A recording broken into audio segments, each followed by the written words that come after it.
my name's Aine Kearney. I'm Curriculum Manager for Essential Skills at Northern Regional College. I've been teaching Essential Skills for 8 years now, maths and ICT, and that's across FE students, trainees, adults and community. So I've seen a lot of barriers, a lot of excuses, a lot of avoidance tactics for Essential Skills, so all the normal barriers and issues. So what is augmented reality? Well, that was covered by Sarah quite well, so it saves me getting into too much detail. So it's enhancements of the physical world, the real world. It's augmented reality. It's a cutting-edge technology that allows digital enhancements of real-world images. It's used a lot by businesses in forms of advertising, and you'll see a lot of newspapers and magazines now use QR codes or augmented reality information. So it's to help discover hidden content. Other ways you'll see it is poster campaigns for upcoming videos or films that are being released. So if you scan the poster, then it plays the trailer onto your phone for the video. Teachers are among the most active group currently using the platform to engage learners. So Erasmus, the app I've been using, it's based on trigger images as a base image, and then there's overlays there's layers, if you imagine layers of content of either pictures, videos or web addresses. So your trigger image plus your overlay, they call it an aura, that's the complete package. Free app for iOS and Android. So the device you're using must have a rear-facing camera with autofocus. That's what picks up the image. There's also the website for Erasmus. I've used it the most to set up my auras. I find it very easy to use. Every time you log into it, there's a tutorial pops up to remind you what everything is, where everything goes, how you use things. And you can manipulate your images very well as to where you want them to position on your page, when you want them to show up, how long they want to display for, and you can also set up images on location, so you can switch on the location services on your iPad, and the kids can be in a certain campus and they can only access a certain video, or there could be a certain location in the campus can only access a certain image. So how I've used it. So again, I was teaching Essential Skills maths. I've started experimenting with Erasmus just before Easter time. So it was coming up to revision time, so I had to find ways to use it during my revision. So those are the first three are what I have done. So I've used trigger images on my revision notes, which I will show you just now. So if I had a worksheet, quite an ordinary worksheet to do a ratio, and then they're all working on them individually. This work now. Switch. Sure, I'm right on. Oh, sure. It's not showing up. Right, I'll do this. I don't know why it stands so it keeps jumping back to that extent.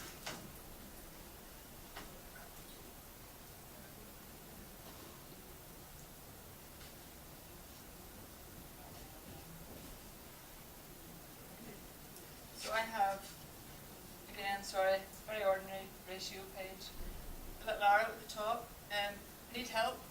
Scan with Erasmus. So whenever I scan that image, it plays my PowerPoint to them that I would have shown previously in the year. They can watch as much of it as they want, as little as they want. They can watch as many times as they want. They don't need to wait to get my attention to find out how to do the question. Also, if I double tap that, oh, it's wrong.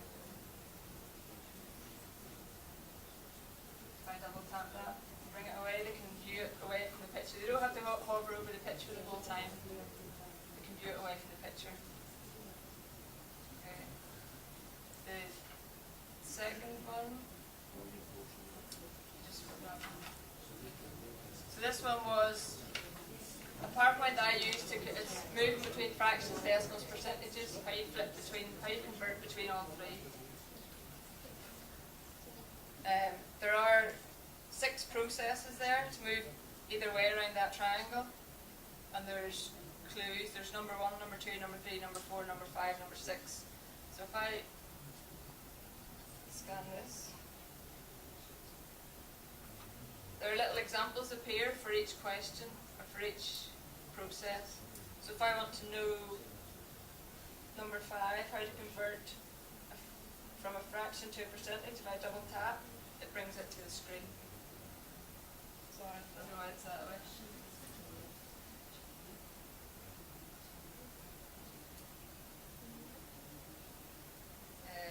Then another one, I just double tap, it brings it to the full screen. That example is specific for that number. Okay.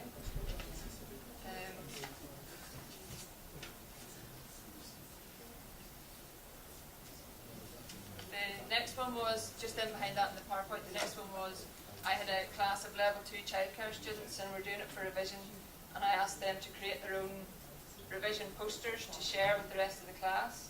So we got them to create their own trigger images alongside the poster, and then we got all the posters together and put them together on one page for just this one here.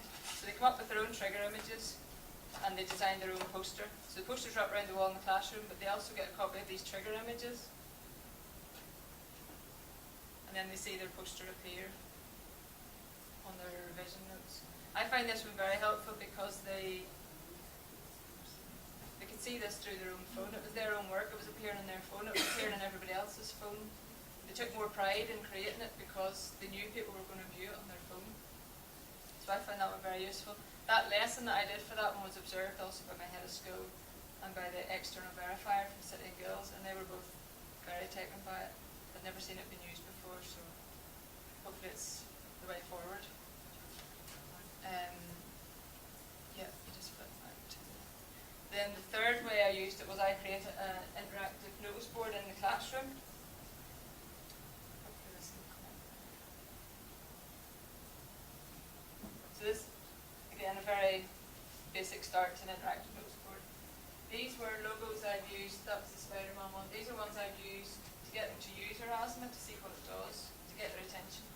This was the one that was shown to me by Barbara when I first used it, and there's the horse skeleton appears in front of the horse whenever you scan it. I think I have it there somewhere. But I used that one to demonstrate to the childcare students, but one of them took it a wee bit too far. She was going home to scan her cat to see what. So I had to kind of take it back a stage and show them what. I had to preload the stuff in, it had to be set up. And then these are all my logos that I have. Some of them are from other colleges that I discovered when I was using it. And this little page, the QR code takes them straight to my channel, so they follow the channel automatically. Well, if they scan the QR code.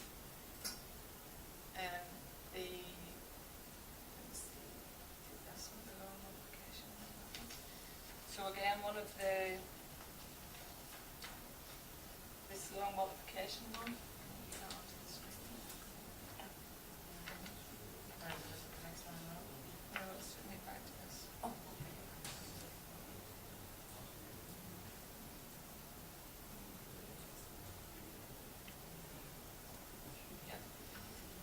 So again, that's just a very ordinary poster on the wall. Is there only one way, long multiplication, is there only one way to do it?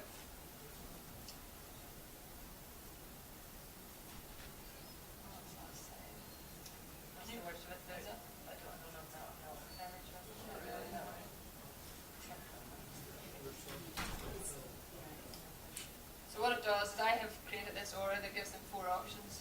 Traditional way, if they tap that button, plays a little video to show them how to do it the traditional way. The grid method, that's just an image, so they can study that image. Lattice method, again that will play a PowerPoint, demonstrating what to do. In the Japanese way, that I came across this by default on YouTube one day. I don't know if anyone knows it, do they? Did anyone see that? Go to YouTube, hopefully.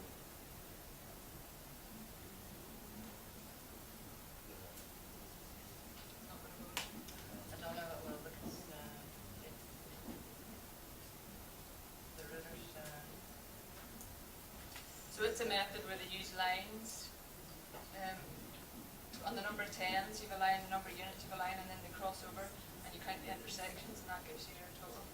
And it's quite an interesting method for long multiplication is always an issue with the kids coming from school. It seems to be one of their subjects that cause issues. Can I go back to this display? Sorry, there's a lot of flipping back and forward.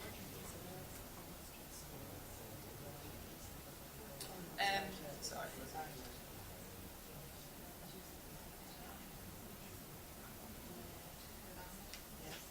Then the last one, the recent Best Awards. A colleague of mine had students that won they were level 2 IT students, won the software award unit in the recent Best Awards. They designed this app. They hadn't used Erasmus as part of the app, but I had shown it to their tutor, and he decided to use it as to summarise the whole thing. So they had this on display the day of the competition, and devices available. So they scanned the QR code, it took them to their site. And in behind each of these images is videos of the students explaining how they created the app, what their process was, what they thought. It's their whole evaluation on the activity and on the project. And I think that the fact that was there went down very well that day at the Best Awards. The fact that they could get the students' videos and their feedback instantly. So feedback I've received while I've been using it, again I've only been using it since Easter, but it's been quite a steep learning curve. So the students get very good response. It's that initial lean forward. They all want to see what's going on, what's shown, what's the picture, what's hidden. They were all interested, they were curious. Not always words that I get in maths class. Usually it's terms like I hate and I can't and don't like fractions, don't like this, but they wanted to see what was going on and what they could do and where their poster was appearing and who could view it. Demonstrated it to colleagues at a staff development day, and again they were positive. They were wanting to see what was going on, how you could use it. Some downloaded it straight away and started using it, others went away to play with it and see what they could do. External verifier was very impressed, and she wants a write-up done for a community forum that's been launched later in the year, and to share, I think it's a forum to share resources as well. And my head of school was impressed with it and is keen for the ETI. We're due an ETI inspection in October time, and she's keen for them to know what I've been using it for and how we can use it in the classroom and how we will be using it come September, October. The more I like it, the more I use it. Again, I've only been using it since Easter, but the more you play about with it, the more you can see how you can use it and how you can grab their attention and get them to engage. So reasons pros, reasons for using it. It has that lean forward effect. It catches their attention. It's something new. Promotes independent learning. So they can revisit it as often as they like. They can view as much of it as they like. They can view it when they need it, as they need it. They don't need to get my attention to come around them individually. They can go along at their own speed. It's multi-sensory. They can see, they can listen, they can access, and it's all digital. It's all supplementary digital information. The only thing would be that you can't store, if you view the video, you can't store it then to your device. You have to just read. It's just the device becomes a viewer. You can't store anything to it. Learners respond to innovation and become curious. It's all about that hidden content. It's like the student going home to scan her cat. She was curious and she wanted to see what it could do and where she could take it. Increased engagement and learning. Collaboration through social interaction, and it becomes personal. It's now on my phone. I can see my work, and it becomes very personal to me. And nobody needs to know that. I need to go back in and check how to do that again, or don't need to ask out and feel I'm asking a silly question. I can go back and check it in my own time. A few reasons that could be seen for against it. It can be seen as a gimmick, just another piece of technology. It'll go through a phase, it'll disappear. But I think in terms of being a gimmick or not, I think it has to be appropriate.